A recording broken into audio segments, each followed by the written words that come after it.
ಓಂ ಶಾಂತಿ. ಮುರಳಿ ದಿನಾಂಕ 17/7/2025.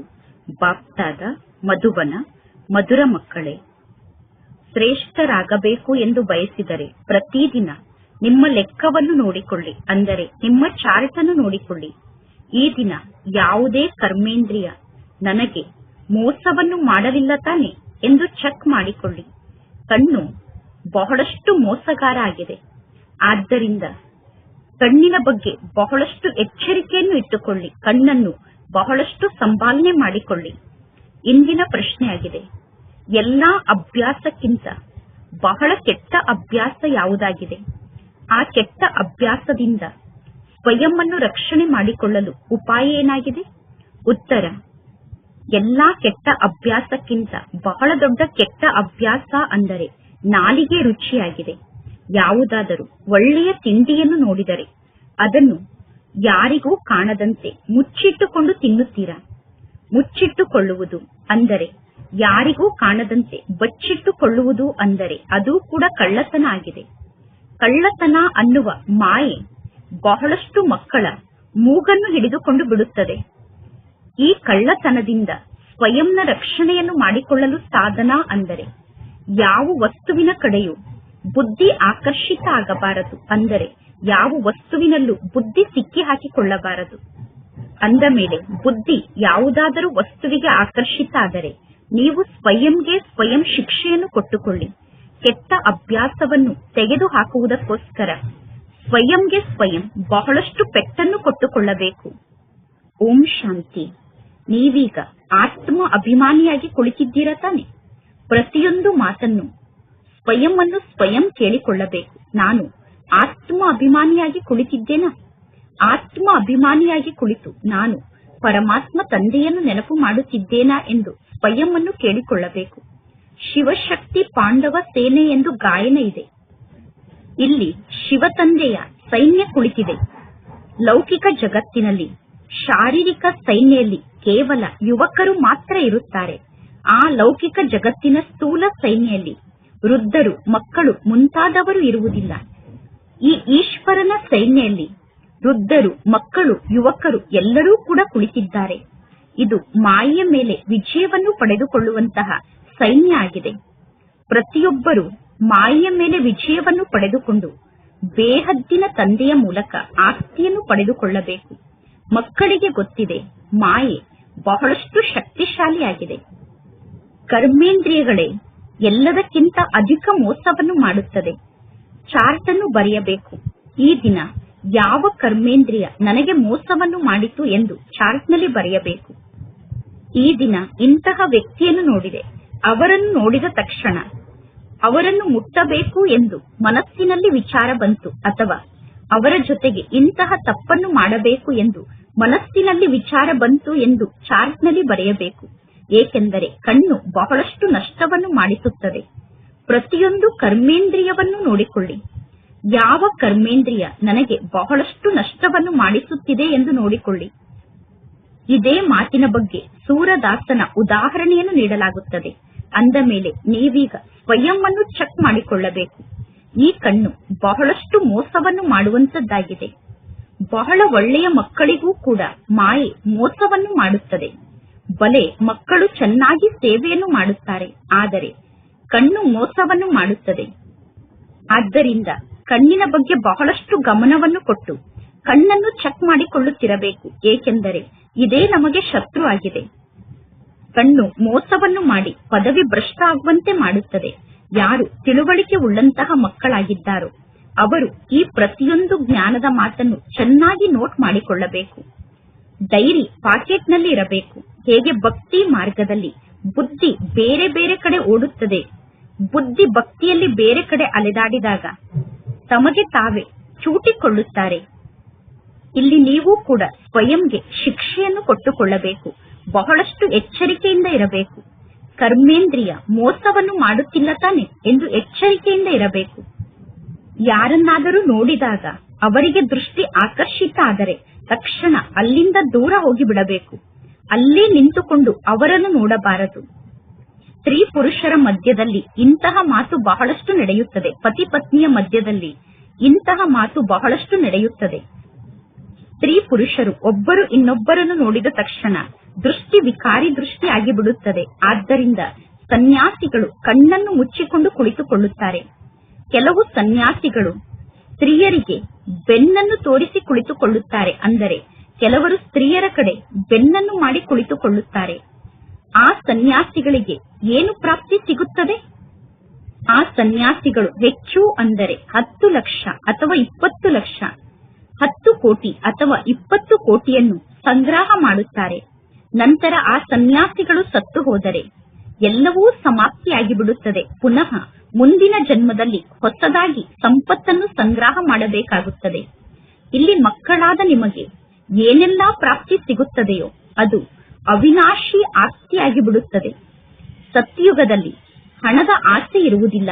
ಏಕೆಂದರೆ ಸತ್ಯುಗದಲ್ಲಿ ಅಪ್ರಾಪ್ತ ಅನ್ನುವ ಯಾವ ವಸ್ತುವೂ ಇರುವುದಿಲ್ಲ. ಸತ್ಯುಗದಲ್ಲಿ ಯಾವ ವಸ್ತುವಿನ ಪ್ರಾಪ್ತಿಗೋಸ್ಕರವೂ ತಲೆಯನ್ನು ಚಚ್ಚಿಕೊಳ್ಳುವ ಅವಶ್ಯಕತೆ ಇರುವುದಿಲ್ಲ. ಕಲಿಯುಗದ ಅಂತ್ಯಕ್ಕೂ ಸತ್ಯುಗದ ಆದಿಗೂ ಹಗಲು ರಾತ್ರಿಯಷ್ಟು ಅಂತರ ಇದೆ. ಸತ್ಯುಗದಲ್ಲಿ ಅಪಾರ ಸುಖ ಇರುತ್ತದೆ. ಈ ಕಲಿಯುಗದಲ್ಲಿ ಯಾವ ಪ್ರಾಪ್ತಿಯೂ ಇಲ್ಲ. ಈ ಕಲಿಯುಗದಲ್ಲಿ ಸ್ವಲ್ಪ ಕೂಡ ಸುಖ ಇಲ್ಲ.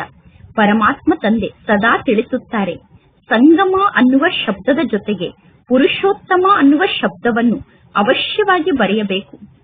ಪರಮಾತ್ಮ ತಂದೆ ತಿಳಿಸುತ್ತಾರೆ, ಜ್ಞಾನವನ್ನು ತಿಳಿಸುವಾಗ ಸ್ಪಷ್ಟವಾದ ಶಬ್ದದಲ್ಲಿ ಮಾತನಾಡಬೇಕು. ಅಂದರೆ ನೀವು ಜ್ಞಾನವನ್ನು ಬಹಳಷ್ಟು ಸ್ಪಷ್ಟವಾಗಿ ತಿಳಿಸಬೇಕು. ಆಗ ಜ್ಞಾನವನ್ನು ಕೇಳುವಂತವರಿಗೆ ಸಹಜವಾಗಿ ಜ್ಞಾನ ಅರ್ಥ ಆಗುತ್ತದೆ. ಮನುಷ್ಯರನ್ನು ದೇವತೆಯನ್ನಾಗಿ ಮಾಡಿದರು ಎಂದು ಗಾಯನವನ್ನು ಮಾಡುತ್ತಾರೆ.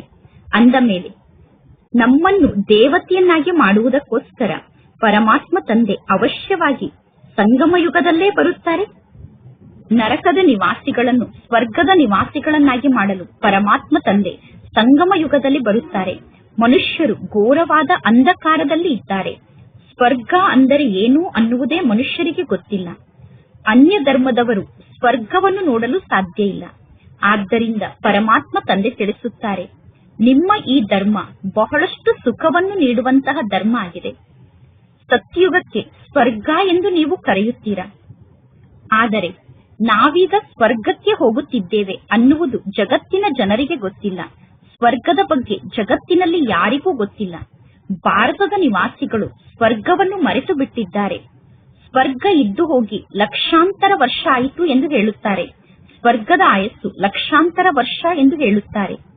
ಕ್ರಿಶ್ಚಿಯನ್ ಜನರು ಸ್ವಯಂ ಹೇಳುತ್ತಾರೆ, ಯೇಸು ಕ್ರಿಸ್ತ ಹುಟ್ಟುವುದಕ್ಕಿಂತ 3000 ವರ್ಷದ ಮೊದಲು ಸ್ವರ್ಗ ಇತ್ತು ಎಂದು. ಲಕ್ಷ್ಮೀ ನಾರಾಯಣರಿಗೆ ದೇವಿ ದೇವತೆಗಳು ಎಂದು ಕರೆಯಲಾಗುತ್ತದೆ. ಅಂದ ಮೇಲೆ ಅವಶ್ಯವಾಗಿ ಪರಮಾತ್ಮ ತಂದೆ ಲಕ್ಷ್ಮೀ ನಾರಾಯಣರನ್ನು ದೇವಿ ದೇವತೆಯನ್ನಾಗಿ ಮಾಡಿರಬೇಕು. ಅಂದ ಮೇಲೆ ದೇವತೆಯಾಗಲು ಈಗ ಇಲ್ಲಿ ನೀವು ಪರಿಶ್ರಮವನ್ನು ಪಡಬೇಕು. ಪ್ರತಿದಿನ ಸ್ವಯಂನ ಲೆಕ್ಕವನ್ನು ನೋಡಿಕೊಳ್ಳಬೇಕು. ಯಾವ ಕರ್ಮೇಂದ್ರಿಯ ನನಗೆ ಮೋಸವನ್ನು ಮಾಡುತ್ತಿದೆ ಎಂದು ಚೆಕ್ ಮಾಡಿಕೊಳ್ಳಬೇಕು. ನಾಲಿಗೆಯೇನು ಕಡಿಮೆ ಇಲ್ಲ. ಯಾವುದಾದರೂ ಒಳ್ಳೆಯ ತಿಂಡಿಯನ್ನು ನೋಡಿದರೆ ಅದನ್ನು ಬಚ್ಚಿಟ್ಟುಕೊಂಡು ತಿನ್ನುತ್ತಾರೆ. ಈ ರೀತಿ ತಿಂಡಿಯನ್ನು ಮುಚ್ಚಿಟ್ಟುಕೊಂಡು ತಿನ್ನುವುದೂ ಕೂಡ ಪಾಪ ಆಗಿದೆ ಎಂದು ತಿಳಿದುಕೊಳ್ಳುವುದಿಲ್ಲ. ಏಕೆಂದರೆ ತಿಂಡಿಯನ್ನು ಮುಚ್ಚಿಟ್ಟುಕೊಳ್ಳುವುದು ಅಂದರೆ ಕಳ್ಳತನವನ್ನು ಮಾಡಿದಂತೆ ಆಯಿತು ತಾನೆ. ಅದರಲ್ಲೂ ಪರಮಾತ್ಮ ಶಿವತಂದೆ ಯಜ್ಞದಲ್ಲಿ ಕಳ್ಳತನವನ್ನು ಮಾಡುವುದು ಬಹಳಷ್ಟು ಕೆಟ್ಟ ಮಾತಾಗಿದೆ. ಆನೆಯನ್ನು ಕದ್ದರೂ ಕೂಡ ಕಳ್ಳ, ಅಡಿಕೆಯನ್ನು ಕದ್ದರೂ ಕೂಡ ಕಳ್ಳ ಎಂದು ಕರೆಯಲಾಗುತ್ತದೆ. ಮಾಯೆ ಬಹಳಷ್ಟು ಮಕ್ಕಳ ಮೂಗನ್ನು ಹಿಡಿದುಕೊಳ್ಳುತ್ತದೆ. ಅಂದ ಮೇಲೆ ಇಂತಹ ಎಲ್ಲಾ ಕೆಟ್ಟ ಅಭ್ಯಾಸವನ್ನು ತೆಗೆದು ಹಾಕಬೇಕು. ನಿಮಗೆ ನೀವೇ ಶಿಕ್ಷೆಯನ್ನು ಕೊಟ್ಟುಕೊಳ್ಳಬೇಕು. ನಿಮಗೆ ನೀವೇ ಪೆಟ್ಟನ್ನು ಕೊಟ್ಟುಕೊಳ್ಳಬೇಕು. ಎಲ್ಲಿಯವರೆಗೂ ಈ ಕೆಟ್ಟ ಅಭ್ಯಾಸ ಮನಸ್ಸಿನಲ್ಲಿ ಇರುತ್ತದೆಯೋ ಅಲ್ಲಿಯವರೆಗೂ ನೀವು ಶ್ರೇಷ್ಠ ಪದವಿಯನ್ನು ಪಡೆದುಕೊಳ್ಳಲು ಸಾಧ್ಯ ಇಲ್ಲ. ಸ್ವರ್ಗಕ್ಕೆ ಹೋಗುವುದೇನು ದೊಡ್ಡ ಮಾತಲ್ಲ. ಆದರೆ ರಾಜಾರಾಣಿ ಎಲ್ಲಿ, ಪ್ರಜೆಗಳು ಎಲ್ಲಿ? ಅಂದ ಮೇಲೆ ಪರಮಾತ್ಮ ತಂದೆ ತಿಳಿಸುತ್ತಾರೆ, ನೀವು ನಿಮ್ಮ ಕರ್ಮೇಂದ್ರಿಯವನ್ನು ಬಹಳಷ್ಟು ಚೆಕ್ ಮಾಡಿಕೊಳ್ಳಬೇಕು. ಅಂದರೆ ಕರ್ಮೇಂದ್ರಿಯದ ಕಡೆ ಸಂಪೂರ್ಣ ಗಮನ ಇರಬೇಕು. ಯಾವ ಕರ್ಮೇಂದ್ರಿಯ ಮೋಸವನ್ನು ಮಾಡುತ್ತಿದೆ ಎಂದು ಪ್ರತಿದಿನ ಚಾರ್ಟ್ ಅನ್ನು ಬರೆಯಬೇಕು. ಯಾವ ಕರ್ಮೇಂದ್ರಿಯ ಮೋಸವನ್ನು ಮಾಡಿತು ಎಂದು ಲೆಕ್ಕವನ್ನು ಬರೆಯಬೇಕು. ಇದು ವ್ಯಾಪಾರ ಆಗಿದೆ. ಪರಮಾತ್ಮ ತಂದೆ ತಿಳಿಸುತ್ತಾರೆ, ನನ್ನ ಜೊತೆಗೆ ನೀವು ವ್ಯಾಪಾರವನ್ನು ಮಾಡಬೇಕು. ಶ್ರೇಷ್ಠ ಪದವಿಯನ್ನು ಪಡೆದುಕೊಳ್ಳಬೇಕು ಎಂದು ಬಯಸಿದರೆ ಶ್ರೀಮತದಂತೆ ನಡೆಯಿರಿ. ಪರಮಾತ್ಮ ತಂದೆ ಆದೇಶವನ್ನು ನೀಡುತ್ತಾರೆ. ತಂದೆಯ ಶ್ರೀಮತದಂತೆ ನಡೆಯುವಾಗ ಮಾಯೆ ವಿಘ್ನವನ್ನು ಹಾಕುತ್ತದೆ. ಪರಮಾತ್ಮ ತಂದೆಯನ್ನು ನೆನಪು ಮಾಡಲು ಮಾಯೆ ಬಿಡುವುದಿಲ್ಲ. ಪರಮಾತ್ಮ ತಂದೆ ತಿಳಿಸುತ್ತಾರೆ, ಮಕ್ಕಳೇ, ತಂದೆಯ ನೆನಪನ್ನು ಮರೆಯಬೇಡಿ, ಎಂದೂ ತಪ್ಪನ್ನು ಮಾಡಬೇಡಿ. ನೀವೀಗ ತಪ್ಪನ್ನು ಮಾಡಿದರೆ ನಂತರ ಬಹಳಷ್ಟು ಪಶ್ಚಾತ್ತಾಪವನ್ನು ಪಡುತ್ತೀರಾ. ನೀವು ತಪ್ಪನ್ನು ಮಾಡಿದರೆ ಎಂದೂ ಕೂಡ ನೀವು ಶ್ರೇಷ್ಠ ಪದವಿಯನ್ನು ಪಡೆದುಕೊಳ್ಳಲು ಸಾಧ್ಯ ಇಲ್ಲ. ಈಗ ನೀವು ಖುಷಿಯಿಂದ ಹೇಳುತ್ತೀರಾ, ನಾನು ನರನಿಂದ ನಾರಾಯಣ ಆಗುತ್ತೇನೆ ಎಂದು. ಆದರೆ ನೀವೀಗ ಸ್ವಯಂ ಅನ್ನು ಕೇಳಿಕೊಳ್ಳಿ, ಯಾವುದೇ ಕರ್ಮೇಂದ್ರಿಯ ನನಗೆ ಮೋಸವನ್ನು ಮಾಡುತ್ತಿಲ್ಲ ತಾನೆ.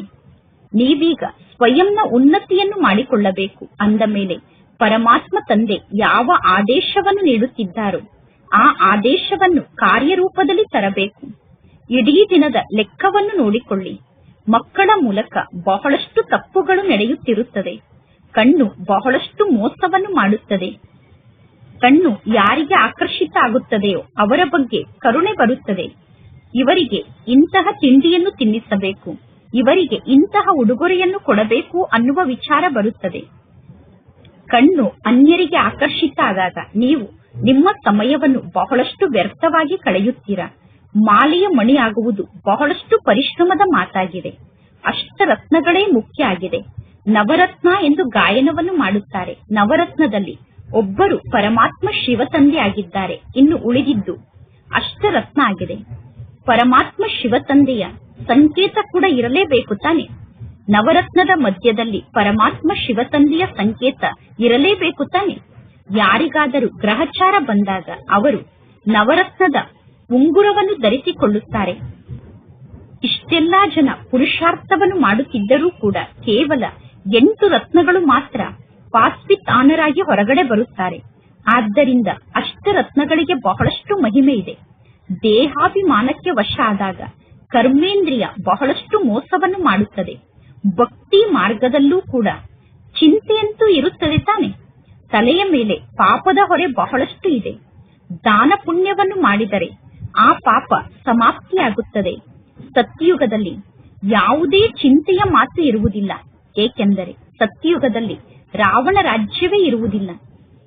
ಒಂದು ವೇಳೆ ಸತ್ಯಯುಗದಲ್ಲೂ ಕೂಡ ಯಾವುದಾದರೂ ಮಾತಿನ ಚಿಂತೆ ಇದ್ದರೆ ನರಕಕ್ಕೂ ಮತ್ತು ಸ್ವರ್ಗಕ್ಕೂ ಸ್ವಲ್ಪ ಕೂಡ ಅಂತರ ಇರಲು ಸಾಧ್ಯ ಇಲ್ಲ. ಆದ್ದರಿಂದ ಸತ್ಯಯುಗದಲ್ಲಿ ಯಾವುದೇ ಪ್ರಕಾರದ ಚಿಂತೆ ಇರುವುದಿಲ್ಲ.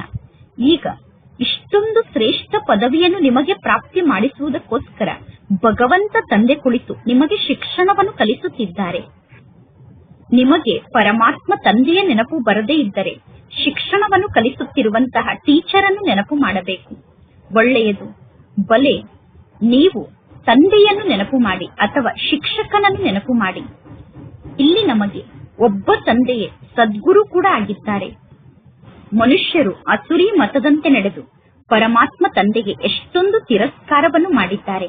ಈಗ ಪರಮಾತ್ಮ ತಂದೆ ಎಲ್ಲರ ಮೇಲೂ ಉಪಕಾರವನ್ನು ಮಾಡುತ್ತಾರೆ. ಈಗ ಮಕ್ಕಳಾದ ನೀವು ಕೂಡ ಎಲ್ಲರಿಗೂ ಉಪಕಾರವನ್ನೇ ಮಾಡಬೇಕು. ನೀವೀಗ ಯಾರಿಗೂ ಅಪಕಾರವನ್ನು ಮಾಡಬಾರದು. ಯಾರ ಬಗ್ಗೆಯೂ ನಿಮಗೆ ಅಪವಿತ್ರ ದೃಷ್ಟಿ ಇರಬಾರದು. ಯಾರ ಬಗ್ಗೆಯಾದರೂ ಕೆಟ್ಟ ದೃಷ್ಟಿ ಇದ್ದರೆ ನಿಮಗೆ ನೀವೇ ನಷ್ಟವನ್ನು ಮಾಡಿಕೊಳ್ಳುತ್ತೀರಾ. ಒಂದು ವೇಳೆ ನಿಮ್ಮ ದೃಷ್ಟಿ ಅಪವಿತ್ರ ಆದರೆ ಆ ಅಪವಿತ್ರ ದೃಷ್ಟಿಯ ವೈಬ್ರೇಷನ್ನ ಪ್ರಭಾವ ಅನ್ಯರ ಮೇಲೂ ಕೂಡ ಆಗುತ್ತದೆ. ಪರಮಾತ್ಮ ತಂದೆ ತಿಳಿಸುತ್ತಾರೆ, ಗುರಿ ಬಹಳಷ್ಟು ದೊಡ್ಡದಾಗಿದೆ. ಪ್ರತಿದಿನ ನಿಮ್ಮ ಲೆಕ್ಕವನ್ನು ನೋಡಿಕೊಳ್ಳಿ. ನನ್ನ ಮೂಲಕ ಯಾವುದೇ ವಿಕರ್ಮ ಆಗಲಿಲ್ಲ ತಾನೆ. ಈ ದಿನ ನಾನು ಯಾವುದೇ ಕರ್ಮವನ್ನು ವಿಕರ್ಮವನ್ನಾಗಿ ಮಾಡಿಕೊಳ್ಳಲಿಲ್ಲ ತಾನೆ ಎಂದು ಪ್ರತಿದಿನ ಲೆಕ್ಕವನ್ನು ನೋಡಿಕೊಳ್ಳಿ. ಏಕೆಂದರೆ ಇದು ವಿಕರ್ಮವನ್ನು ಮಾಡುವಂತಹ ಜಗತ್ತಾಗಿದೆ. ಇದು ವಿಕರ್ಮದ ಸಂವತ್ಸರ ಆಗಿದೆ. ವಿಕರ್ಮಾಜೀತ್ ದೇವತೆಗಳ ಸಂವತ್ಸರದ ಬಗ್ಗೆ ಜಗತ್ತಿನಲ್ಲಿ ಯಾರಿಗೂ ಗೊತ್ತಿಲ್ಲ. ಪರಮಾತ್ಮ ತಂದೆ ತಿಳಿಸುತ್ತಾರೆ, ವಿಕರ್ಮಾಜೀತ್ ಸಂವತ್ಸರ ಇದ್ದು ಹೋಗಿ 5000 ವರ್ಷ ಆಗಿದೆ. ನಂತರ ಪುನಃ ವಿಕ್ರಮ ಸಂವತ್ಸರ ಪ್ರಾರಂಭ ಆಗುತ್ತದೆ. ರಾಜರೂ ಕೂಡ ವಿಕರ್ಮವನ್ನು ಮಾಡುತ್ತಿರುತ್ತಾರೆ. ಆದ್ದರಿಂದ ಪರಮಾತ್ಮ ತಂದೆ ತಿಳಿಸುತ್ತಾರೆ, ನಾನು ನಿಮಗೆ ಕರ್ಮ, ಅಕರ್ಮ ಮತ್ತು ವಿಕರ್ಮದ ಗತಿಯ ಬಗ್ಗೆ ತಿಳಿಸುತ್ತೇನೆ. ರಾವಣ ರಾಜ್ಯದಲ್ಲಿ ನಿಮ್ಮ ಕರ್ಮ ವಿಕರ್ಮ ಆಗುತ್ತದೆ. ಸತ್ಯುಗದಲ್ಲಿ ನಿಮ್ಮ ಕರ್ಮ ಅಕರ್ಮ ಆಗಿರುತ್ತದೆ. ಸತ್ಯುಗದಲ್ಲಿ ನಿಮ್ಮ ಮೂಲಕ ವಿಕರ್ಮ ನಡೆಯುವುದಿಲ್ಲ, ಏಕೆಂದರೆ ಸತ್ಯುಗದಲ್ಲಿ ವಿಕಾರದ ಹೆಸರೂ ಕೂಡ ಇರುವುದಿಲ್ಲ. ಈ ಜ್ಞಾನದ 3ನೇ ನೇತ್ರ ಈಗ ನಿಮಗೆ ಪ್ರಾಪ್ತಿಯಾಗಿದೆ. ಈಗ ಮಕ್ಕಳಾದ ನೀವು ಪರಮಾತ್ಮ ತಂದೆಯ ಮೂಲಕ ತ್ರಿನೇತ್ರಿಗಳಾಗಿದ್ದೀರಾ, ತ್ರಿಕಾಲದರ್ಶಿಗಳಾಗಿದ್ದೀರಾ. ಯಾವ ಮನುಷ್ಯರು ನಿಮ್ಮನ್ನು ತ್ರಿನೇತ್ರಿ ಅಥವಾ ತ್ರಿಕಾಲದರ್ಶಿಯನ್ನಾಗಿ ಮಾಡಲು ಸಾಧ್ಯ ಇಲ್ಲ. ನಿಮ್ಮನ್ನು ತ್ರಿನೇತ್ರಿ ಮತ್ತು ತ್ರಿಕಾಲದರ್ಶಿಯನ್ನಾಗಿ ಮಾಡುವಂತವರು ಒಬ್ಬ ಪರಮಾತ್ಮ ತಂದೆಯಾಗಿದ್ದಾರೆ. ಮೊದಲು ಯಾವಾಗ ನೀವು ಆಸ್ತಿಕರಾಗುತ್ತೀರೋ ಆಗ ನೀವು ತ್ರಿನೇತ್ರಿಗಳು, ತ್ರಿಕಾಲದರ್ಶಿಗಳು ಆಗುತ್ತೀರಾ. ಈ ನಾಟಕದ ಸಂಪೂರ್ಣ ರಹಸ್ಯ ಈಗ ನಿಮ್ಮ ಬುದ್ಧಿಯಲ್ಲಿ ಇದೆ. ಮೂಲವತನ, ಸೂಕ್ಷ್ಮವತನ ಮತ್ತು 84 ಜನ್ಮದ ಸಂಪೂರ್ಣ ಚಕ್ರದ ಜ್ಞಾನ ಈಗ ನಿಮ್ಮ ಬುದ್ಧಿಯಲ್ಲಿ ಇದೆ. ನಂತರ ಪುನಃ ಅನ್ಯ ಧರ್ಮದವರು ಈ ಸೃಷ್ಟಿಗೆ ಲೇಟ್ ಆಗಿ ಬರುತ್ತಾರೆ. ನಂತರ ಆ ಧರ್ಮದ ಆತ್ಮರ ಸಂಖ್ಯೆ ವೃದ್ಧಿಯಾಗುತ್ತಾ ಹೋಗುತ್ತದೆ. ಅನ್ಯ ಧರ್ಮದ ಧರ್ಮಸ್ಥಾಪಕರಿಗೆ ಗುರುಗಳು ಎಂದು ಕರೆಯಲು ಸಾಧ್ಯ ಇಲ್ಲ. ಸರ್ವರಿಗೂ ಸದ್ಗತಿಯನ್ನು ನೀಡುವಂತಹ ಸದ್ಗುರು ಒಬ್ಬ ಪರಮಾತ್ಮ ತಂದೆಯಾಗಿದ್ದಾರೆ. ಇನ್ನು ಬೇರೆ ಯಾರು ಯಾರಿಗೂ ಸದ್ಗತಿಯನ್ನು ನೀಡುವುದಕ್ಕೋಸ್ಕರ ಈ ಸೃಷ್ಟಿಗೆ ಬರುವುದಿಲ್ಲ. ಧರ್ಮಸ್ಥಾಪಕರು ಯಾರಿಗೂ ಸದ್ಗತಿಯನ್ನು ನೀಡಲು ಈ ಸೃಷ್ಟಿಗೆ ಬರುವುದಿಲ್ಲ. ಅವರು ಧರ್ಮಸ್ಥಾಪಕರಾಗಿದ್ದಾರೆ. ಯೇಸು ಕ್ರಿಸ್ತನನ್ನು ನೆನಪು ಮಾಡುವುದರಿಂದ ಸದ್ಗತಿ ಸಿಗಲು ಸಾಧ್ಯ ಇಲ್ಲ. ಯೇಸು ಕ್ರಿಸ್ತನನ್ನು ನೆನಪು ಮಾಡಿದಾಗ ವಿಕರ್ಮ ವಿನಾಶ ಆಗುವುದಿಲ್ಲ. ಯೇಸು ಕ್ರಿಸ್ತನ ನೆನಪಿನಿಂದ ಏನೂ ಪ್ರಾಪ್ತಿ ಸಿಗುವುದಿಲ್ಲ. ಎಲ್ಲರೂ ಕೂಡ ಭಕ್ತಿಯ ಲೈನ್ನಲ್ಲಿ ಇದ್ದಾರೆ ಎಂದು ಹೇಳಲಾಗುತ್ತದೆ. ಕೇವಲ ನೀವು ಮಾತ್ರ ಜ್ಞಾನದ ಲೈನ್ನಲ್ಲಿ ಇದ್ದೀರಾ. ನೀವೀಗ ಮಾರ್ಗದರ್ಶಕರಾಗಿದ್ದೀರಾ. ನೀವೀಗ ಎಲ್ಲರಿಗೂ ಶಾಂತಿಧಾಮ ಮತ್ತು ಸುಖಧಾಮದ ಮಾರ್ಗದ ಬಗ್ಗೆ ತಿಳಿಸುತ್ತೀರಾ. ಪರಮಾತ್ಮ ತಂದೆ ಮುಕ್ತಿದಾತ ಆಗಿದ್ದಾರೆ, ಮಾರ್ಗದರ್ಶಕ ಆಗಿದ್ದಾರೆ. ಆ ಪರಮಾತ್ಮ ತಂದೆಯನ್ನು ನೆನಪು ಮಾಡುವುದರಿಂದ ನಿಮ್ಮ ವಿಕರ್ಮ ವಿನಾಶ ಆಗುತ್ತದೆ. ಈಗ ಮಕ್ಕಳಾದ ನೀವು ಸ್ವಯಂನ ವಿಕರ್ಮವನ್ನು ವಿನಾಶ ಮಾಡಿಕೊಳ್ಳುವುದಕ್ಕೋಸ್ಕರ ಪುರುಷಾರ್ಥವನ್ನು ಮಾಡುತ್ತಿದ್ದೀರಾ. ಅಂದ ಮೇಲೆ ಒಂದು ಕಡೆ ಪುರುಷಾರ್ಥದ ಕಡೆ ಗಮನ ಇರಬೇಕು, ಇನ್ನೊಂದು ಕಡೆ ನನ್ನ ಮೂಲಕ ಯಾವುದೇ ವಿಕರ್ಮ ಅಂತೂ ನಡೆಯುತ್ತಿಲ್ಲ ತಾನೆ ಎಂದು ಸ್ವಯಂನ ಮೇಲೆ ಗಮನ ಇರಬೇಕು. ಪುರುಷಾರ್ಥವನ್ನು ಮಾಡುವುದರ ಜೊತೆಗೆ ಪುನಃ ನೀವು ವಿಕರ್ಮವನ್ನು ಮಾಡಿದರೆ 1ಕ್ಕೆ 100 ಪಟ್ಟು ಶಿಕ್ಷೆ ಜಾಸ್ತಿ ಆಗುತ್ತದೆ. ಆದ್ದರಿಂದ ಎಷ್ಟು ಸಾಧ್ಯವೋ ಅಷ್ಟು ನಿಮ್ಮ ಮೂಲಕ ವಿಕರ್ಮ ನಡೆಯಬಾರದು. ಇಲ್ಲದಿದ್ದರೆ ಪಾಪ ಜಾಸ್ತಿ ಆಗುತ್ತಾ ಹೋಗುತ್ತದೆ. ಅಂದರೆ ನಿಮ್ಮ ಖಾತೆಯಲ್ಲಿ ಪಾಪ ಸೇರಿಕೊಳ್ಳುತ್ತಾ ಹೋಗುತ್ತದೆ ಮತ್ತು ನೀವು ಪರಮಾತ್ಮ ತಂದೆಯ ಹೆಸರನ್ನು ಕೂಡ ಹಾಳು ಮಾಡುತ್ತೀರಾ. ಈಗ ನಿಮಗೆ ಗೊತ್ತಿದೆ, ಭಗವಂತ ತಂದೆ ನಮಗೆ ಶಿಕ್ಷಣವನ್ನು ಕಲಿಸುತ್ತಿದ್ದಾರೆ. ಅಂದ ಮೇಲೆ ಪುನಃ ನಾವೀಗ ಯಾವುದೇ ವಿಕರ್ಮವನ್ನು ಮಾಡಬಾರದು. ಸಣ್ಣ ವಸ್ತುವನ್ನು ಕಳ್ಳತನ ಮಾಡಿದರೂ ಕೂಡ ಪಾಪ ಬರುತ್ತದೆ. ದೊಡ್ಡ ವಸ್ತುವನ್ನು ಕಳ್ಳತನ ಮಾಡಿದರೂ ಕೂಡ ಪಾಪ ಬರುತ್ತದೆ. ಸಣ್ಣ ವಸ್ತುವನ್ನು ಕದ್ದರೂ ಕೂಡ ಪಾಪ ಎಂದು ಹೇಳುತ್ತಾರೆ, ದೊಡ್ಡ ವಸ್ತುವನ್ನು ಕದ್ದರೂ ಕೂಡ ಪಾಪ ಎಂದು ಹೇಳಲಾಗುತ್ತದೆ. ಈ ಕಣ್ಣು ಬಹಳಷ್ಟು ಮೋಸವನ್ನು ಮಾಡುತ್ತದೆ. ಮಕ್ಕಳ ನಡತೆಯ ಮೂಲಕ ಮಕ್ಕಳು ಹೇಗಿದ್ದಾರೆ ಎಂದು ತಂದೆಗೆ ಅರ್ಥ ಆಗುತ್ತದೆ. ಎಂದೂ ಕೂಡ ಇವರು ನನ್ನ ಪತ್ನಿಯಾಗಿದ್ದಾರೆ ಅನ್ನುವ ವಿಚಾರ ಮನಸ್ಸಿನಲ್ಲಿ ಬರಬಾರದು. ನಾವು ಬ್ರಹ್ಮ ಕುಮಾರಿಯರಾಗಿದ್ದೇವೆ. ಶಿವ ತಂದೆಗೆ ನಾವು ಮೊಮ್ಮಕ್ಕಳಾಗಿದ್ದೇವೆ. ನಾವು ಪರಮಾತ್ಮ ತಂದೆಯ ಸಮ್ಮುಖದಲ್ಲಿ ಪ್ರತಿಜ್ಞೆಯನ್ನು ಮಾಡಿದ್ದೇವೆ, ರಾಖಿಯನ್ನು ಕಟ್ಟಿಕೊಂಡಿದ್ದೇವೆ. ಅಂದ ಮೇಲೆ ಪುನಃ ಈ ಕಣ್ಣು ಏಕೆ ಮೋಸವನ್ನು ಮಾಡುತ್ತದೆ? ನೆನಪಿನ ಶಕ್ತಿಯ ಮೂಲಕ ನೀವು ಕರ್ಮೇಂದ್ರಿಯದ ಮೋಸದಿಂದ ಮುಕ್ತ ಆಗಬಹುದು. ಯೋಗದ ಬಲದ ಮೂಲಕ ಯಾವುದೇ ಕರ್ಮೇಂದ್ರಿಯದ ಮೋಸದಿಂದ ಸ್ವಯಂವನ್ನು ರಕ್ಷಣೆ ಮಾಡಿಕೊಳ್ಳಬಹುದು. ಆದರೆ ಯೋಗದಲ್ಲಿ ಸ್ಥಿತಾಗಿ ಕರ್ಮೇಂದ್ರಿಯದ ಮೋಸದಿಂದ ಸ್ವಯಂವನ್ನು ರಕ್ಷಣೆ ಮಾಡಿಕೊಳ್ಳುವ ಮಾತಿನಲ್ಲಿ ಬಹಳಷ್ಟು ಪರಿಶ್ರಮವನ್ನು ಪಡಬೇಕು. ಪರಮಾತ್ಮ ತಂದೆಯ ಆದೇಶವನ್ನು ಕಾರ್ಯದಲ್ಲಿ ತಂದು ಚಾರ್ಟ್ ಅನ್ನು ಬರೆಯಬೇಕು. ಪತಿ ಪತ್ನಿ ಪರಸ್ಪರ ಮಾತನಾಡುವಾಗ ಇದೇ ಮಾತನ್ನು ಮಾತನಾಡಿಕೊಳ್ಳಬೇಕು. ನಾವು ಪರಮಾತ್ಮ ತಂದೆಯ ಮೂಲಕ ಈಗ ಸಂಪೂರ್ಣ ಆಸ್ತಿಯನ್ನು ಪಡೆದುಕೊಳ್ಳುತ್ತೇವೆ. ಟೀಚರ್ ಆದಂತಹ ಪರಮಾತ್ಮ ತಂದೆಯ ಮೂಲಕ ಸಂಪೂರ್ಣ ಶಿಕ್ಷಣವನ್ನು ಕಲಿಯುತ್ತೇವೆ ಎಂದು ಪತಿ ಪತ್ನಿ ಪರಸ್ಪರ ಮಾತನಾಡಿಕೊಳ್ಳಬೇಕು. ಏಕೆಂದರೆ ಎಂದು ಇಂತಹ ಟೀಚರ್ ನಮಗೆ ಸಿಗಲು ಸಾಧ್ಯ ಇಲ್ಲ. ಬೇಹದ್ದಿನ ಜ್ಞಾನವನ್ನು ನೀಡುವಂತಹ ಟೀಚರ್ ಎಂದೂ ಸಿಗಲು ಸಾಧ್ಯ ಇಲ್ಲ. ಲಕ್ಷ್ಮೀನಾರಾಯಣರಿಗೆ ಬೇಹದ್ದಿನ ಜ್ಞಾನದ ಬಗ್ಗೆ ಗೊತ್ತಿಲ್ಲ ಅಂದ ಮೇಲೆ ಲಕ್ಷ್ಮೀನಾರಾಯಣರ ನಂತರ ಈ ಸೃಷ್ಟಿಗೆ ಬಂದಂತಹ ಆತ್ಮರಿಗೆ ಈ ಜ್ಞಾನ ಹೇಗೆ ಗೊತ್ತಿರಲು ಸಾಧ್ಯ? ಪರಮಾತ್ಮ ತಂದೆ ತಿಳಿಸುತ್ತಾರೆ, ಈ ಸೃಷ್ಟಿಯ ಆದಿ ಮಧ್ಯ ಅಂತ್ಯದ ಜ್ಞಾನವನ್ನು ಕೇವಲ ಸಂಗಮ ಯುಗದಲ್ಲಿ ಮಕ್ಕಳಾದ ನೀವು ಮಾತ್ರ ಅರ್ಥ ಮಾಡಿಕೊಳ್ಳುತ್ತೀರಾ. ಪರಮಾತ್ಮ ತಂದೆ ಬಹಳಷ್ಟು ಜ್ಞಾನದ ಮಾತನ್ನು ತಿಳಿಸುತ್ತಾರೆ. ಮಕ್ಕಳೇ, ಈ ರೀತಿ ಮಾಡಿ, ಆ ರೀತಿ ಮಾಡಿ ಎಂದು ತಂದೆ ತಿಳಿಸುತ್ತಿರುತ್ತಾರೆ. ಆದರೆ ಮಕ್ಕಳು ಇಲ್ಲಿಂದ ಎದ್ದು ಹೊರಗಡೆ ಹೋದ ತಕ್ಷಣ ಕೇಳಿದಂತಹ ಎಲ್ಲಾ ಮಾತು ಬುದ್ಧಿಯಿಂದ ಸಮಾಪ್ತಿಯಾಗಿ ಬಿಡುತ್ತದೆ. ಶಿವ ತಂದೆ ನಮಗೆ ಈ ಜ್ಞಾನದ ಮಾತನ್ನು ತಿಳಿಸುತ್ತಿದ್ದಾರೆ ಎಂದು ಮಕ್ಕಳು ಅರ್ಥ ಮಾಡಿಕೊಳ್ಳುವುದಿಲ್ಲ. ಶಿವ ತಂದೆ ನನಗೆ ತಿಳಿಸುತ್ತಿದ್ದಾರೆ ಎಂದು ಸದಾ ತಿಳಿದುಕೊಳ್ಳಿ. ಈ ಬ್ರಹ್ಮ ತಂದೆಯ ಫೋಟೋವನ್ನು ಕೂಡ ಇಟ್ಟುಕೊಳ್ಳಬೇಡಿ. ಈ ಬ್ರಹ್ಮನ ರಥವನ್ನು ಶಿವ ತಂದೆ ಲೋನ್ ಆಗಿ ತೆಗೆದುಕೊಂಡಿದ್ದಾರೆ. ಈ ಬ್ರಹ್ಮ ತಂದೆ ಕೂಡ ಪುರುಷಾರ್ಥಿಯಾಗಿದ್ದಾರೆ. ಈ ಬ್ರಹ್ಮ ತಂದೆ ಸ್ವಯಂ ಹೇಳುತ್ತಾರೆ, ನಾನು ಕೂಡ ಶಿವ ತಂದೆಯ ಮೂಲಕ ಆಸ್ತಿಯನ್ನು ಪಡೆದುಕೊಳ್ಳುತ್ತಿದ್ದೇನೆ. ನಾನು ಕೂಡ ನಿಮ್ಮಂತೆ ಈಗ ವಿದ್ಯಾರ್ಥಿ ಜೀವನವನ್ನು ನಡೆಸುತ್ತಿದ್ದೇನೆ.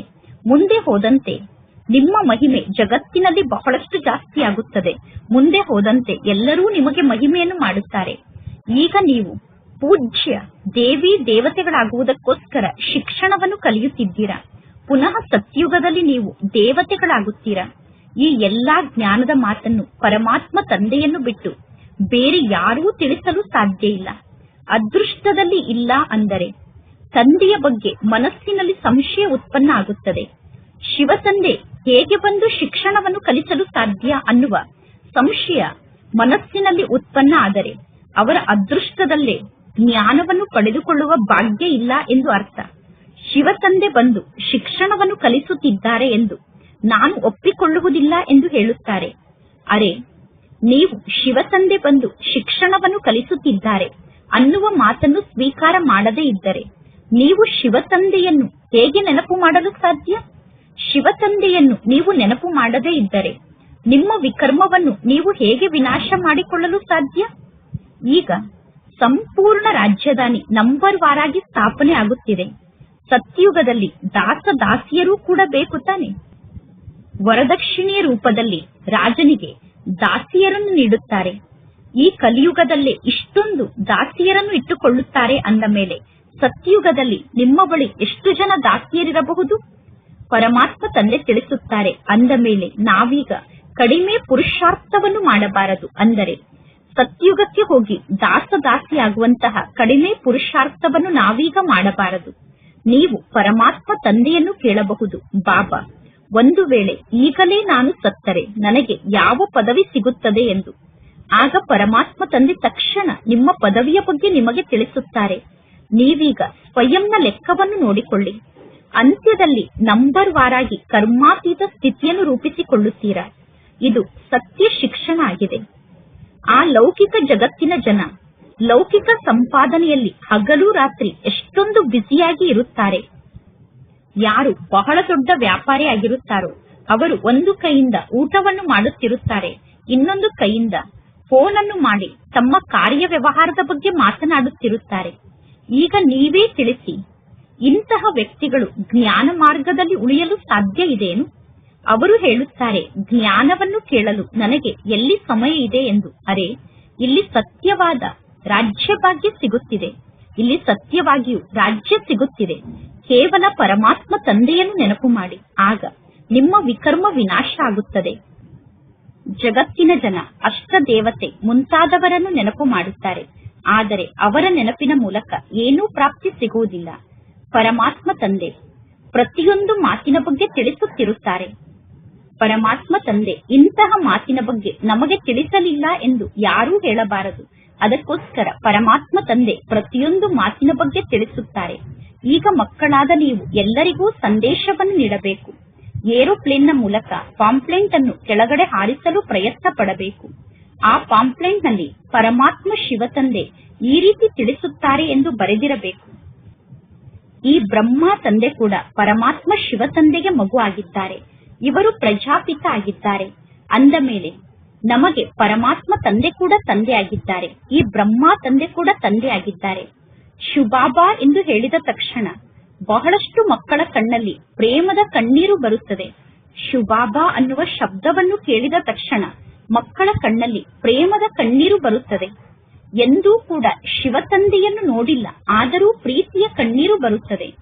ಮಕ್ಕಳು, ಬಾಬಾ, ನಾನು ಯಾವಾಗ ಬಂದು ನಿಮ್ಮ ಜೊತೆಗೆ ಮಿಲನವನ್ನು ಮಾಡುತ್ತೇನೆ ಎಂದು ಪರಮಾತ್ಮ ತಂದೆಗೆ ಪತ್ರವನ್ನು ಬರೆಯುತ್ತಾರೆ. ಬಾಬಾ, ಈ ಬಂಧನದಿಂದ ನನ್ನನ್ನು ಮುಕ್ತ ಮಾಡಿ ಎಂದು ಮಕ್ಕಳು ತಂದೆಗೆ ಪತ್ರವನ್ನು ಬರೆಯುತ್ತಾರೆ.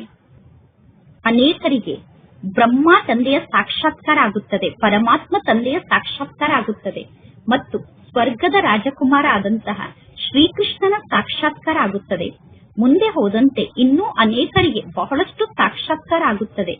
ಆದರೂ ಕೂಡ ನೀವು ಪುರುಷಾರ್ಥವನ್ನು ಮಾಡಲೇಬೇಕು. ಸಾಯುವಂತಹ ಪರಿಸ್ಥಿತಿಯಲ್ಲಿ ಇರುವಂತಹ ವ್ಯಕ್ತಿಗೆ ಎಲ್ಲರೂ ಪರಮಾತ್ಮ ತಂದೆಯನ್ನು ನೆನಪು ಮಾಡಿ ಎಂದು ಹೇಳುತ್ತಾರೆ. ನೀವೇ ನೋಡುತ್ತೀರಾ, ಅಂತ್ಯದಲ್ಲಿ ಎಲ್ಲರೂ ಬಹಳಷ್ಟು ಪುರುಷಾರ್ಥವನ್ನು ಮಾಡುತ್ತಾರೆ. ಅಂತ್ಯದಲ್ಲಿ ಎಲ್ಲರೂ ತಂದೆಯನ್ನು ನೆನಪು ಮಾಡಲು ಪ್ರಾರಂಭ ಮಾಡುತ್ತಾರೆ. ತಂದೆ ಮಕ್ಕಳಿಗೆ ಸಲಹೆಯನ್ನು ನೀಡುತ್ತಾರೆ. ಮಕ್ಕಳೇ, ಎಷ್ಟು ಸಮಯ ಸಿಗುತ್ತದೆಯೋ ಅಷ್ಟು ಸಮಯ ಪುರುಷಾರ್ಥವನ್ನು ಮಾಡಿಕೊಂಡು ಗ್ಯಾಲಪ್ ಮಾಡಿಕೊಳ್ಳಿ. ಪುರುಷಾರ್ಥವನ್ನು ಮಾಡಿಕೊಂಡು ಮುಂದೆ ಹೋಗಿ ಪರಮಾತ್ಮ ತಂದೆಯ ನೆನಪಿನಲ್ಲಿ ಸ್ಥಿತಾಗಿ ವಿಕರ್ಮವನ್ನು ವಿನಾಶ ಮಾಡಿಕೊಳ್ಳಿ. ಆಗ ನೀವು ಲೇಟ್ ಆಗಿ ಬಂದಿದ್ದರೂ ಕೂಡ ಎಲ್ಲರಿಗಿಂತ ಮುಂದೆ ಹೋಗಬಹುದು. ಹೇಗೆ ಟ್ರೈನ್ ಲೇಟ್ ಆಗಿ ಬರುತ್ತದೆ, ಲೇಟ್ ಆಗಿ ಬಂದರೂ ಕೂಡ ಅವರು ಸ್ಪೀಡ್ ಅನ್ನು ಕವರ್ ಮಾಡಿ ಸಮಯಕ್ಕೆ ಸರಿಯಾಗಿ ಮುಂದೆ ಹೋಗಿ ತಲುಪುತ್ತಾರೆ. ಅಂದರೆ ಟ್ರೈನ್ ಲೇಟ್ ಆಗಿ ಬಂದಾಗ ನಂತರ ಟ್ರೈನ್ ನ ಸ್ಪೀಡ್ ಅನ್ನು ಹೆಚ್ಚಿಸಿ ಸರಿಯಾದ ಸಮಯಕ್ಕೆ ಟ್ರೈನ್ ಅನ್ನು ಸ್ಟೇಷನ್ಗೆ ತಲುಪಿಸುತ್ತಾರೆ. ಅದೇ ರೀತಿ ಇಲ್ಲಿ ಪುರುಷಾರ್ಥವನ್ನು ಮಾಡಿ ಮುಂದೆ ಹೋಗಲು ಈಗ ಇಲ್ಲಿ ನಿಮಗೆ ಸಮಯ ಸಿಕ್ಕಿದೆ. ನೀವು ಮಧುಬನಕ್ಕೆ ಬಂದು ಸಂಪಾದನೆಯನ್ನು ಮಾಡಿಕೊಳ್ಳಿ. ಇಲ್ಲಿಗೆ ಬಂದು ನೀವು ಸಂಪಾದನೆಯಲ್ಲಿ ತೊಡಗಿ. ಪರಮಾತ್ಮ ತಂದೆ ಮಕ್ಕಳಿಗೆ ಸಲಹೆಯನ್ನು ನೀಡುತ್ತಾರೆ. ಈ ರೀತಿ ಪುರುಷಾರ್ಥವನ್ನು ಮಾಡಿ, ಈ ರೀತಿ ಪುರುಷಾರ್ಥವನ್ನು ಮಾಡಿ, ಈ ರೀತಿ ಸ್ವಯಂನ ಕಲ್ಯಾಣವನ್ನು ಮಾಡಿಕೊಳ್ಳಿ. ಪರಮಾತ್ಮ ತಂದೆಯ ಶ್ರೀಮತದಂತೆ ನಡೆಯಿರಿ. ಏರೋಪ್ಲೇನ್ ಇಂದ ಪಾಂಪ್ಲೆಂಟ್ ಅನ್ನು ಕೆಳಗಡೆ ಹಾರಿಸಿ. ಆಗ ನೀವು ಅವಶ್ಯವಾಗಿ ಸರಿಯಾದ ಸಂದೇಶವನ್ನು ನೀಡುತ್ತಿದ್ದೀರಾ ಎಂದು ಮನುಷ್ಯರಿಗೆ ಅರ್ಥ ಆಗುತ್ತದೆ. ಭಾರತ ದೇಶ ಎಷ್ಟು ದೊಡ್ಡ ದೇಶ ಆಗಿದೆ ಅಂದ ಮೇಲೆ ಎಲ್ಲರಿಗೂ ಕೂಡ ಗೊತ್ತಾಗಬೇಕು. ಪರಮಾತ್ಮ ತಂದೆಯ ಬಗ್ಗೆ ನನಗೆ ಗೊತ್ತೇ ಆಗಲಿಲ್ಲ ಎಂದು ಯಾರೂ ಹೇಳಬಾರದು. ಅಂದರೆ ಪರಮಾತ್ಮ ತಂದೆಯ ಸಂದೇಶ ನನಗೆ ಸಿಗಲಿಲ್ಲ ಎಂದು ಯಾರೂ ಹೇಳಬಾರದು. ಅದಕ್ಕೋಸ್ಕರ ಎಲ್ಲರಿಗೂ ತಂದೆಯ ಸಂದೇಶವನ್ನು ನೀಡಬೇಕು. ಒಳ್ಳೆಯದು, ಮಧುರಾತಿ ಮಧುರ, ಅಗಲಿ ಹೋಗಿ ಮರಳಿ ಸಿಕ್ಕಿರುವ ಮಕ್ಕಳ ಪ್ರತಿ ಮಾತ್ಪಿತಾ ಬಾಪ್ತಾದರವರ ನೆನಪು, ಪ್ರೀತಿ ಹಾಗೂ ಸುಪ್ರಭಾತ. ಆತ್ಮಿಕ ಮಕ್ಕಳಿಗೆ ಆತ್ಮಿಕ ತಂದೆಯ ನಮಸ್ತೆ. ಆತ್ಮಿಕ ತಂದೆಗೆ ಆತ್ಮಿಕ ಮಕ್ಕಳ ನೆನಪು, ಪ್ರೀತಿ ಹಾಗೂ ನಮಸ್ತೆ ನಮಸ್ತೆ ನಮಸ್ತೆ. ಧಾರಣೆಗೋಸ್ಕರ ಮುಖ್ಯ ಸಾರ. ಫಸ್ಟ್ ಪಾಯಿಂಟ್, ತಿಳುವಳಿಕೆ ಉಳ್ಳವರಾಗಿ ಕಣ್ಣು ನನಗೆ ಮೋಸವನ್ನು ಮಾಡುತ್ತಿಲ್ಲ ತಾನೆ ಎಂದು ಸ್ವಯಂ ಅನ್ನು ಚೆಕ್ ಮಾಡಿಕೊಳ್ಳಬೇಕು. ಯಾವುದೇ ಕರ್ಮೇಂದ್ರಿಯಕ್ಕೆ ವಶ ಆಗಿ ಉಲ್ಟಾ ಕರ್ಮವನ್ನು ಮಾಡಬಾರದು. ನೆನಪಿನ ಶಕ್ತಿಯ ಮೂಲಕ ಕರ್ಮೇಂದ್ರಿಯದ ಮೋಸದಿಂದ ಸ್ವಯಂ ಅನ್ನು ಮುಕ್ತ ಮಾಡಿಕೊಳ್ಳಬೇಕು. ಸೆಕೆಂಡ್ ಪಾಯಿಂಟ್, ಸತ್ಯ ಸಂಪಾದನೆಯನ್ನು ಮಾಡಿಕೊಳ್ಳುವುದಕ್ಕೋಸ್ಕರ ಸಮಯವನ್ನು ಮಾಡಿಕೊಳ್ಳಬೇಕು. ಲೇಟ್ ಆಗಿ ಜ್ಞಾನ ಮಾರ್ಗಕ್ಕೆ ಬಂದಿದ್ದರೂ ಕೂಡ ತೀವ್ರ ಗತಿಯಿಂದ ಪುರುಷಾರ್ಥವನ್ನು ಮಾಡಿ ಪುರುಷಾರ್ಥದಲ್ಲಿ ಮೇಕಪ್ ಮಾಡಿಕೊಂಡು ಮುಂದೆ ಹೋಗಬೇಕು. ಇದು ವಿಕರ್ಮವನ್ನು ವಿನಾಶ ಮಾಡಿಕೊಳ್ಳುವ ಸಮಯ ಆಗಿದೆ. ಆದ್ದರಿಂದ ಯಾವುದೇ ಪ್ರಕಾರದ ವಿಕರ್ಮವನ್ನು ಮಾಡಬಾರದು. ಇಂದಿನ ವರದಾನ ಆಗಿದೆ. ಬಾಲಕರಿಂದ ಮಾಲೀಕರು ಅನ್ನುವ ಪಾಠದ ಮೂಲಕ ನಿರಹಂಕಾರಿಗಳಾಗಿ ಮತ್ತು ನಿರಾಕಾರಿಗಳಾಗಿ ಬಾಲಕರಾಗುವುದು ಅಂದರೆ ಹದ್ದಿನ ಜೀವನವನ್ನು ಪರಿವರ್ತನೆ ಮಾಡಿಕೊಳ್ಳುವುದು. ಯಾರು ಎಷ್ಟೇ ದೊಡ್ಡ ದೇಶಕ್ಕೆ ಮಾಲೀಕ ಆಗಿರಬಹುದು, ಎಷ್ಟೇ ಧನ ಸಂಪತ್ತಿಗೆ ಮಾಲೀಕ ಆಗಿರಬಹುದು, ಅಥವಾ ಎಷ್ಟು ದೊಡ್ಡ ಪರಿವಾರಕ್ಕೆ ಬೇಕಾದರೂ ಮಾಲೀಕರಾಗಿರಬಹುದು. ಆದರೆ ಪರಮಾತ್ಮ ತಂದೆಯ ಸಮ್ಮುಖದಲ್ಲಿ ಎಲ್ಲರೂ ಬಾಲಕರೇ ಆಗಿದ್ದಾರೆ. ಬ್ರಾಹ್ಮಣ ಮಕ್ಕಳಾದ ನೀವು ಪರಮಾತ್ಮ ತಂದೆಗೆ ಬಾಲಕರಾಗುತ್ತೀರಾ ಅಂದ ಮೇಲೆ ನಿಶ್ಚಿಂತ ಚಕ್ರವರ್ತಿಗಳಾಗಿ ಬಿಡುತ್ತೀರಾ ಮತ್ತು ಭವಿಷ್ಯದಲ್ಲಿ ನೀವು ವಿಶ್ವಕ್ಕೆ ಮಾಲೀಕರಾಗುತ್ತೀರಾ. ನೀವು ಬಾಲಕರೂ ಆಗಿದ್ದೀರಾ ಮತ್ತು ಮಾಲೀಕರೂ ಆಗಿದ್ದೀರಾ. ನಾನು ಬಾಲಕ ಆಗಿದ್ದೇನೆ ಮತ್ತು ಮಾಲೀಕ ಆಗಿದ್ದೇನೆ ಅನ್ನುವ ಸ್ಮೃತಿಯ ಮೂಲಕ ಸದಾ ನಿರಹಂಕಾರಿ ಸ್ಥಿತಿಯ ಅನುಭವದಲ್ಲಿ ಸ್ಥಿತ ಆಗಬೇಕು. ನಾನು ಬಾಲಕ ಆಗಿದ್ದೇನೆ ಮತ್ತು ಮಾಲೀಕ ಆಗಿದ್ದೇನೆ ಅನ್ನುವ ಸ್ಮೃತಿ ನಿರಾಕಾರಿ ಸ್ಥಿತಿಯ ಅನುಭವವನ್ನು ಮಾಡಿಸುತ್ತದೆ, ನಿರಹಂಕಾರಿ ಸ್ಥಿತಿಯ ಅನುಭವವನ್ನು ಮಾಡಿಸುತ್ತದೆ. ಬಾಲಕರು ಅಂದರೆ ಮಗು ಆಗುವುದು, ಪರಮಾತ್ಮ ತಂದೆಗೆ ಮಗು ಆಗುವುದು ಅಂದರೆ ಮಾಯೆಯಿಂದ ಸ್ವಯಂನ ರಕ್ಷಣೆಯನ್ನು ಮಾಡಿಕೊಳ್ಳುವುದು. ಇಂದಿನ ಸ್ಲೋಗನ್ ಆಗಿದೆ, ಪ್ರಸನ್ನತೆ ಬ್ರಾಹ್ಮಣ ಜೀವನದ ವ್ಯಕ್ತಿತ್ವ ಆಗಿದೆ. ಅಂದ ಮೇಲೆ ಸದಾ ಪ್ರಸನ್ನ ಚಿತ್ತರಾಗಿ ಇರಿ. ಇಂದಿನ ಅವ್ಯಕ್ತ ಸೂಚನೆ ಆಗಿದೆ, ಸಂಕಲ್ಪ ಶಕ್ತಿಯನ್ನು ಜಮಾ ಮಾಡಿಕೊಂಡು ಶ್ರೇಷ್ಠ ಸೇವೆಗೆ ನಿಮಿತ್ತರಾಗಿ. ಎಂತಹ ಕಾರ್ಯವನ್ನು ಈ ಜಗತ್ತಿನ ಅನೇಕ ಪದಂಪತಿಗಳು ಮಾಡಲು ಸಾಧ್ಯ ಇಲ್ಲವೋ ಅಂತಹ ಕಾರ್ಯವನ್ನು ನೀವು ಒಂದೇ ಸಂಕಲ್ಪದ ಮೂಲಕ ಮಾಡಬಹುದು. ನಿಮ್ಮ ಒಂದು ಸಂಕಲ್ಪ ಆತ್ಮರನ್ನು ಪದಂಪತಿಯನ್ನಾಗಿ ಮಾಡುತ್ತದೆ. ಆದ್ದರಿಂದ ಶ್ರೇಷ್ಠ ಸಂಕಲ್ಪದ ಶಕ್ತಿಯನ್ನು ಜಮಾ ಮಾಡಿಕೊಳ್ಳಿ.